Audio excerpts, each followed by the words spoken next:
کہ صبر جو ہے وہ تین قسم کا ہے۔ صبر علی الاطاعہ، اللہ کی اطاعت کرنے میں صبر۔ فجر کی نماز کے لیے اٹھنے کے لیے اس وقت چونکہ بڑی نیند گہری آئی ہوئی ہوتی ہے، رات بھر اگر کوئی مریض پریشان رہا ہو اور بے چین رہا، اس وقت اسے نیند آ جاتی، اس وقت نیند کو توڑ کر اٹھنا، واقعہ یہ ہے کہ اس کے لیے صبر کی۔ پھر یہ کہ مئی جون کے مہینوں میں روزہ رکھنا بڑے صبر کی بات۔ تو صبر علی الاطاعہ، اللہ کے احکام کی پیروی اور اطاعت کرنے میں یہ صبر آئے۔ دوسرا ہے صبر عن المعصیہ، گناہوں سے بچنے کے لیے صبر۔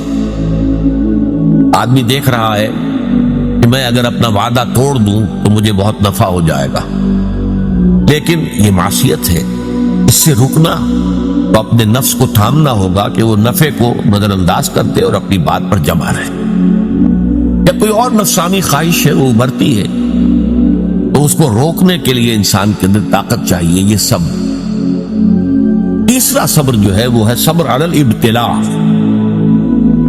آزمائش پر صبر۔ اللہ تعالیٰ کی طرف سے یہ ہمیشہ کا ایک قاعدہ ہے، قانون ہے کہ جو لوگ بھی ایمان کا دعویٰ کریں ان کو جانچا جاتا ہے، پرکھا جاتا ہے، امتحانات میں سے گزارا جاتا ہے، آزمائشوں کی بھٹیوں میں سے گزارا جاتا ہے۔ یہ صبر علی الابتلاء جو ہے یہ اصل میں موضوع ہے ہمارے اس پانچویں حصے، اس لیے نوٹ کر لیجئے کہ وہ صبر علی الطاعہ اور صبر علی المعصیہ وہ اس میں اصل میں زیر بحث نہیں ہے، وہ پچھلے حصوں میں آ چکے ہیں، از خود امپلائیڈ ہو۔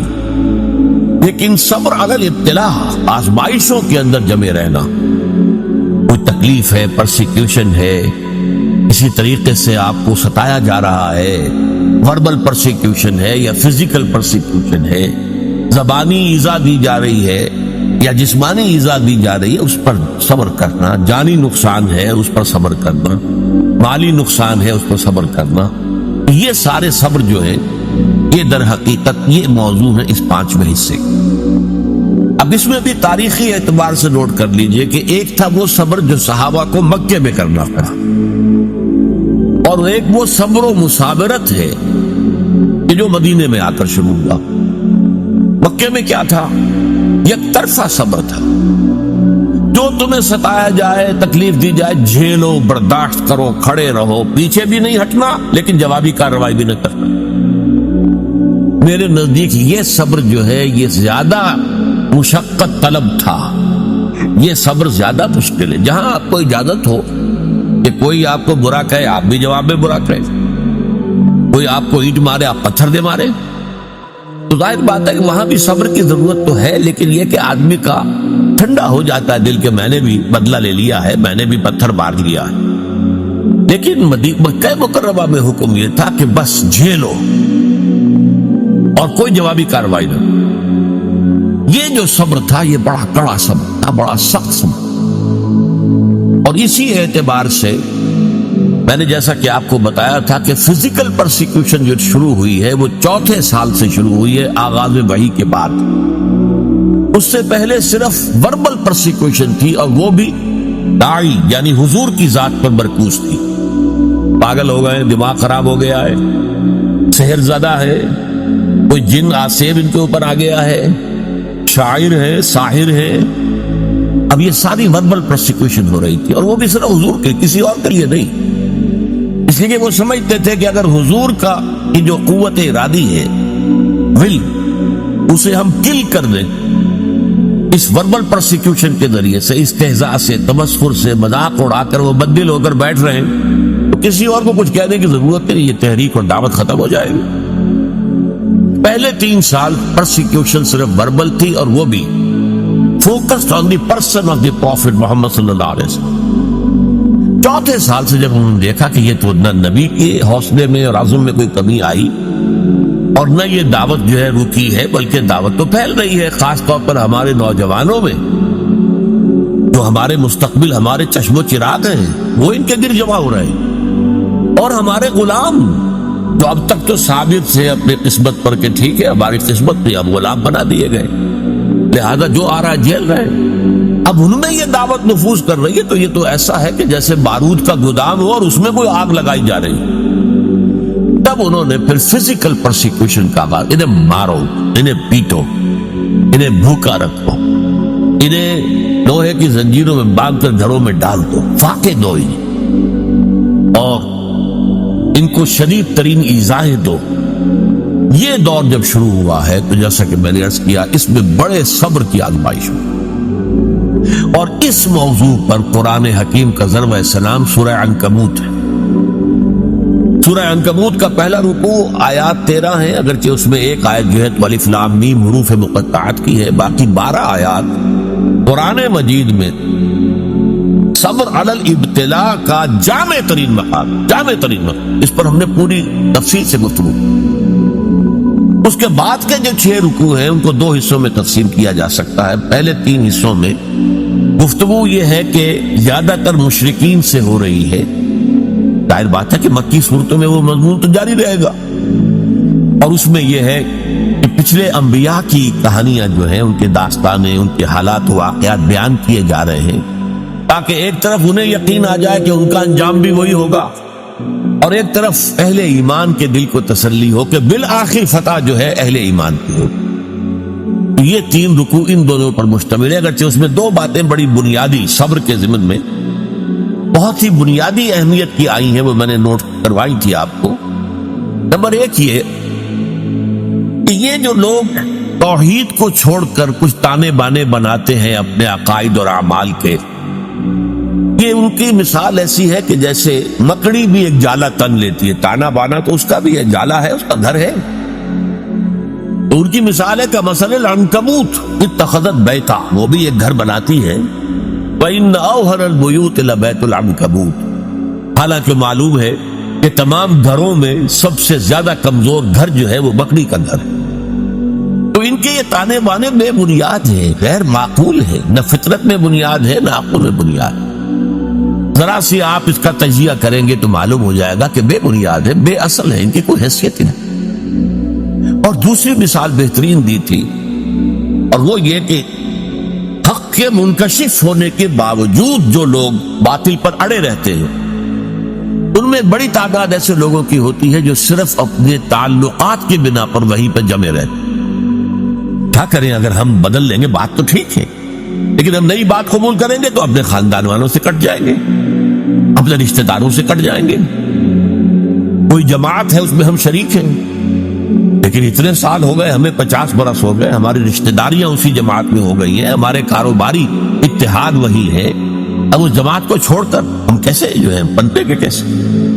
اس لیے کہا گیا ہے کہ ان کی مثال کیا ہے، ان کا معاملہ یہ ہے کہ مودۃ بینکم فی الحیات الدنیا، تم باطل پر اڑے ہوئے ہو صرف اپنی دنیاوی جو زندگی ہے اس کے محبتوں اور تعلقات کی وجہ سے۔ یہ نہیں ہے کہ تم اس پر مطمئن ہو، کنونسڈ ہو، حقیقت تم پر منکشف ہو چکی ہے، یہ بات صحیح نہیں ہے، ہم غلط راستے پر جا رہے ہیں، لیکن مودۃ بینکم فی الحیات الدنیا یہ چیز ہے جو تمہیں روکے ہوئی ہے، آپ اس کو چھوڑ نہیں سکتے۔ آخری 3 رکوع جو ہیں وہ میں نے عرض کیا تھا کہ یہ 3 رکوع در حقیقت اس میں 2 مضامین جو ہیں ان کو لپیٹ دیا گیا، بٹ دیا گیا۔ ان میں سے ایک مضمون ہے وہی اہل ایمان سے خطاب، کہ آزمائش کے وقت کیا چیزیں ہیں جو تمہیں قائم رکھیں گی، تمہیں طاقت کس سے حاصل ہے، صبر کی بنیاد کن چیزوں پر قائم۔ تو اس میں ہم نے دیکھا کہ 21ویں پارے کی جو پہلی آیات ہے نہایت جامع تھی، ذکر کی اہمیت، اتل ما اوحی الیک من الکتاب واقم الصلاۃ ان الصلاۃ تنہی عن الفحشاء والمنکر ولذکر اللہ اکبر۔ پھر یہ بھی فرمایا گیا کہ اہل کتاب کے ساتھ جو ہے، ان کے ساتھ جو ہے مجادلہ کرو، لیکن بڑے اچھے اسلوب، مشترک بات تلاش کرو اور وہاں سے بات شروع۔ اس طرح کے ہدایات آ گئی۔ پھر یہ ہے کہ مشرکین سے بات شروع ہو گئی۔ اب جو یہ آخری حصہ ہے آیت نمبر 56 سے لے کر 69ویں آیت تک، اس میں بھی آپ دیکھیں گے پہلی 5 آیات نہایت اہم ہیں ان لوگوں سے خطاب کر کے جو ان مشکلات و مصائب کی بھٹیوں میں سے گزر رہے ہیں۔ ان میں سے بعض لوگ ایسے بھی تھے کہ جن کے صبر کا پیمانہ اب لبریز ہو رہا تھا، مزید ہمت اپنے اندر نہیں پاتے تھے اس پرسیکیوشن کو برداشت کرنے، ان کے لیے ایک راستہ کھول دیا گیا، اجازت دے دی گئی ہجرت۔ اگر تم ہمارے دین پر قائم نہیں رہ سکتے، اس جگہ پر اتنی سختی ہے، اتنا تشدد ہے، تو ٹھیک ہے تم ہجرت کر جاؤ، میری زمین بڑی وسیع ہے، بڑی کشادہ ہے، زمین سے نہ بندھے رہو۔ پروفیسر مرزا محمد منور صاحب ایک لفظ استعمال کیا کرتے تھے، میں اس کو انہی کے حوالے سے استعمال کر رہا ہوں، Islamic culture is not earth bound. اسلامی تہذیب اور ثقافت جو ہے وہ زمین سے جڑی ہوئی نہیں ہے۔ ایک ہوتا زمین، بھارت ماتا، ہم سب بھارت کی اولاد ہیں، نہیں، سنز آف دی سوئل، نو، ہمارا تعلق نظریات سے ہے، اللہ سے ہے، ایمان سے ہے، اس بنا پر ہماری ایک جمعیت ہے۔ ان کی جمعیت کا ہے ملک و نسب پر اعتبار، اور قوت دین سے ہے مستحکم جمعیت تیری، اس اعتبار سے مسلمان جو ہے وہ ارتھ باؤنڈ نہیں ہے۔ اگر ایک جگہ پر رہتے ہوئے تم دین پر نہیں چل سکتے، چھوڑو اس جگہ کو، دفع کر دو اسے، اور چلے کہیں اور چلے جاؤ۔ لیکن ساتھ ہی کچھ اور باتیں بھی کہہ دی گئی، تو یہ در حقیقت یہ موقع کیا تھا؟ اسی کے بعد ہجرت حبشہ ہوئی ہے کہ بہت سے لوگ جو ہے حضور کی اجازت سے وہ مکے کو چھوڑ کر اور حبشہ کی طرف چلے۔ لیکن یہ ہجرت صرف اس کے اندر صرف ایک چوائس دیا گیا تھا، ایک اجازت دی گئی تھی، یہ ہجرت واجب نہیں تھی۔ اس کے بعد جو ہوئی ہے 7 سال کے بعد ہجرت مدینے کی، وہ واجب تھی۔ وہ تو ایک یوں سمجھیے کہ جو ریولوشنری پروسیس تھا محمد رسول اللہ صلی اللہ علیہ وسلم کا، اس کی اہم کڑی ہے، اس کا ایک ٹرننگ پوائنٹ ہے، وہ واجب تھی۔ لیکن یہ ہجرت جو تھی، اس کو اب ہجرت حبشہ کہتے ہیں، سن 5 نبوی میں جو ہوئی ہے، یہ ہجرت تھی اجازت، جا سکتے ہو، اگر نہیں تم سے جھیلا جا رہا تو ٹھیک ہے، تم مکے کی زمین کو خیر بات کہو، کہیں اور چلے جاؤ۔ اور کہاں چلے جائیں، اس کی ہدایت حضور نے کر دی کہ حبشہ کا ملک ہے، زیادہ دور نہیں ہے حبشہ، درمیان میں صرف ریڈ سی ہے، بورہ قلزم، بس اس کو کراس کرو، کشتیوں میں بیٹھے اس کو کراس کیا، حبشہ پہنچ گئے۔ تو یہ ہجرت حبشہ کی طرف اشارہ ہو رہا ہے، تو ارشاد ہوا یا عبادی الذین آمنوا، یہی بڑا پیارا انداز، اے میرے وہ بندو جو ایمان لائے۔ ایک بات میں نے اس سے پہلے کئی مرتبہ کہی ہے آپ سے کہ قرآن مجید میں یا ایھا الذین آمنوا، یہ جو طرز خطاب ہے یہ صرف مکی صورتوں میں، مدنی میں نہیں ہے۔ جبکہ ایک امت کی شکل بن گئی تھی، تحویل قبلہ ہو گیا، معلوم ہوا کہ ایک نئی امت نئے مرکز کے گرد اب وجود میں آ گئی، لہذا وہاں یا ایھا الذین آمنوا، اور اس میں صرف صاحب ایمان نہیں، منافقین بھی شامل ہوتے ہیں۔ پورے قرآن میں کہیں منافقین کو نہیں کہا گیا یا ایھا الذین نافقوا، وہ بھی اپنے ایمان کے مدعی تھے، انہیں ایک مسلمان سمجھا جاتا تھا، اس لیے یا ایھا الذین آمنوا میں دونوں کور ہوتا ہے۔ قرآن مجید میں مکی صورتوں میں یا ایھا الذین آمنوا کا لفظ صرف ایک صورت میں آیا ہے، اور وہ صورت ہے کہ جس کے بارے میں اختلاف ہے کہ وہ مکی ہے یا مدنی، وہ سورہ حج ہے۔ اس کے بارے میں یہ رائے بھی ہے کہ وہ مکی ہے، اور یہ رائے بھی ہے کہ مدنی، اور اس کی بعض آیات جو ہے جن سے محسوس ہوتا ہے کہ وہ مدنی ہے، وہ اصل میں میرے نزدیک برزخی آیات ہیں، نہ مکی نہ مدنی، یعنی حضور کے سفر ہجرت کے دوران نازل۔ مکہ آپ چھوڑ چکے، مدینہ ابھی پہنچے نہیں، دوران میں سفر جو آیات نازل ہوئی اس کو میں برزخی کہہ رہا ہوں۔ تو دنیا اور آخرت کی زندگی کے درمیان ایک مرحلہ ہے برزخی، ایسے ہی یہ مکی اور مدنی کے درمیان۔ پر اس کے علاوہ پوری مکی صورتوں کے اندر، ویسے وہ صورت بحیثیت مجموعی میرے نزدیک مکی ہے، لیکن اس کی وہ آیات جن کی بنا پر لوگوں نے یہ گمان کیا کہ مدنی ہے، وہ میرے نزدیک برزخی ہیں، یعنی مکی اور مدنی کے درمیان۔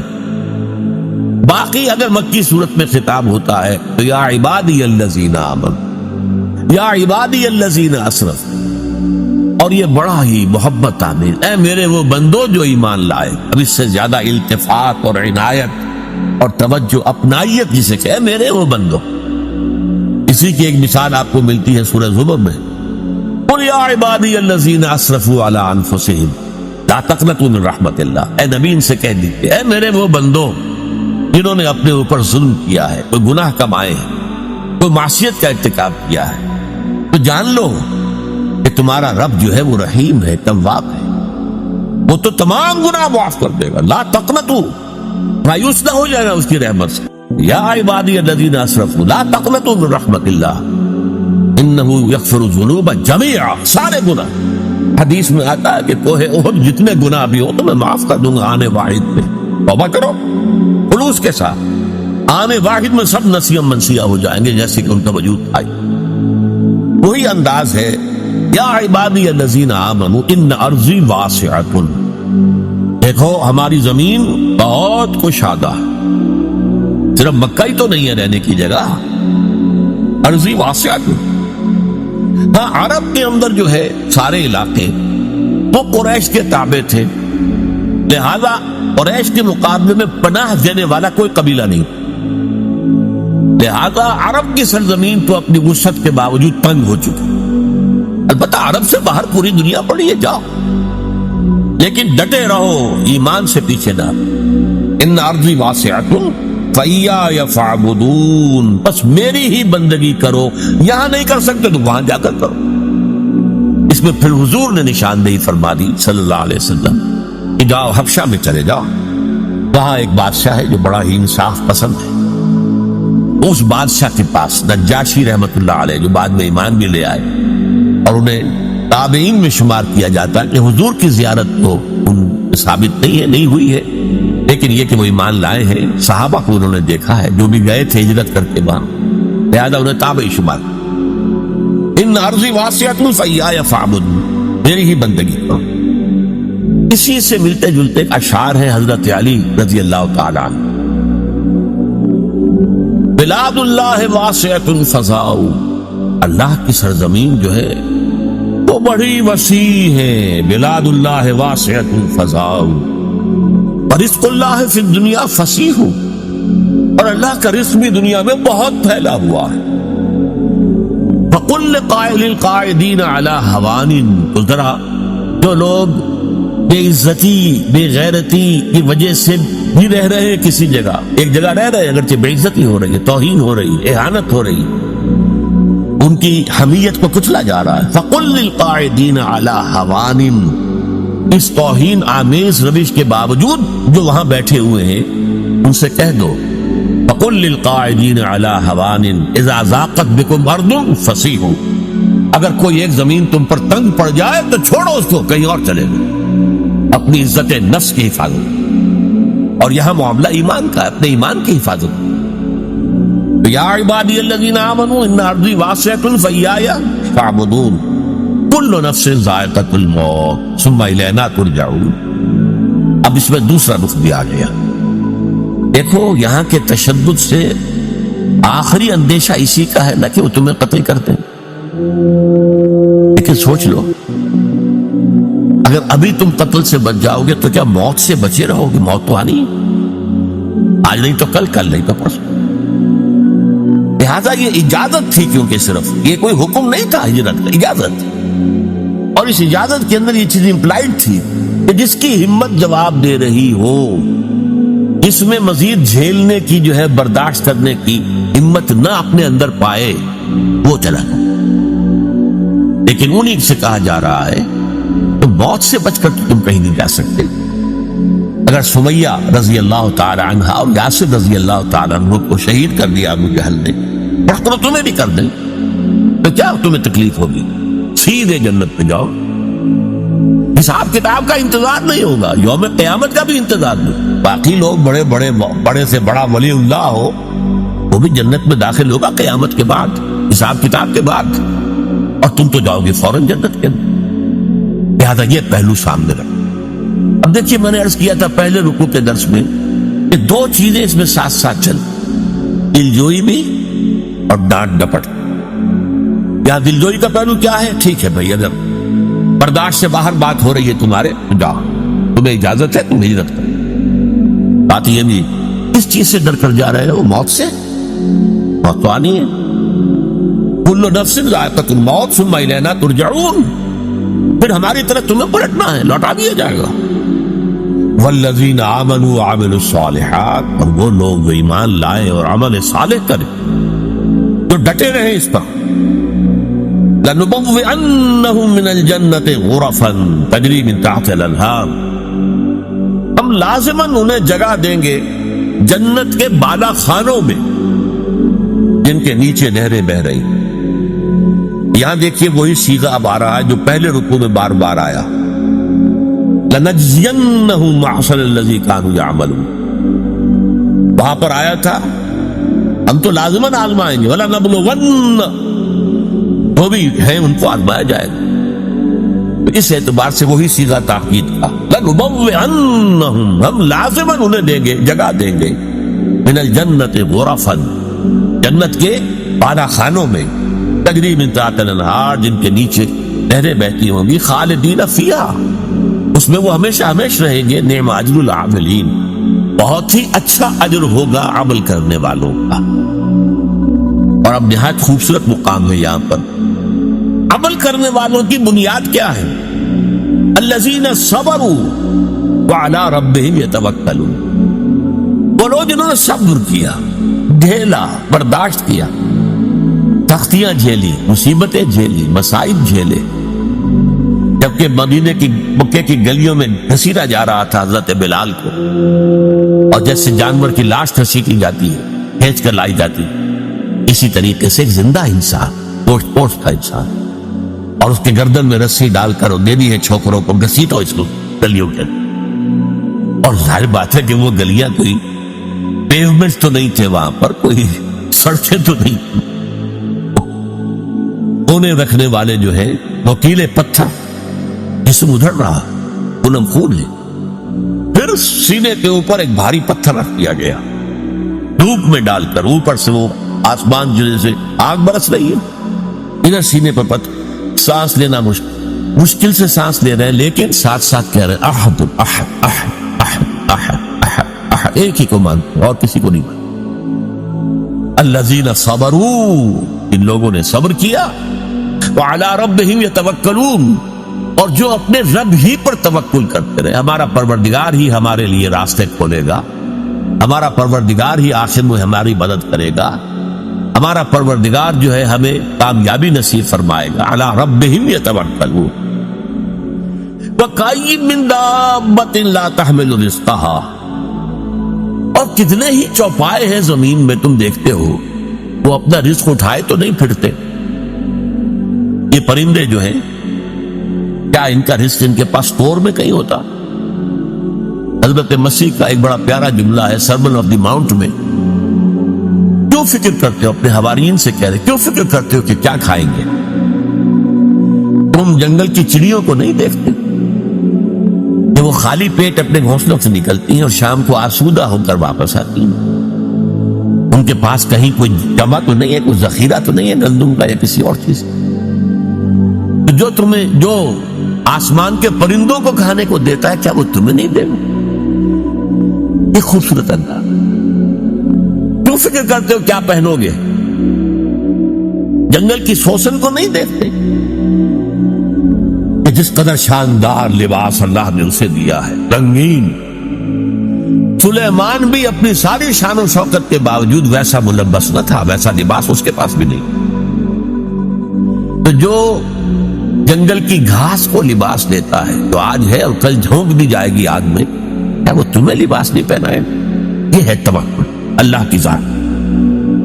وَكَأَيٍّ مِّن دَابَّةٍ لَا تَحْمِلُ رِزْقَهَا اللَّهُ يَرْزُقُهَا وَإِيَّاكُمْ، اللہ ہی انہیں بھی رزق دیتا ہے، تمہیں بھی دے گا. کیوں فکر کرتے ہو کہ کل کیا کھائیں؟